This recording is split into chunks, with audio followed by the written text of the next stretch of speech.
বাজি কারখানা কেড়ে নিল প্রাণ।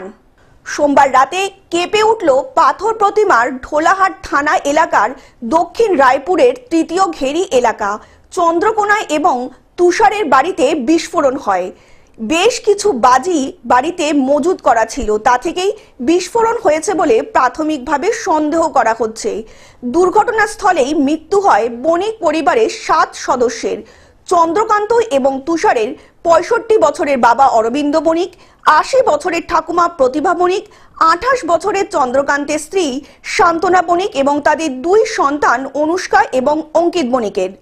আশঙ্কাজনক অবস্থায় মৃত্যু হয় তুষারের স্ত্রী রূপার। জানা গিয়েছে মূলত বাজি তৈরির পারিবারিক ব্যবসা রয়েছে বণিক পরিবারের।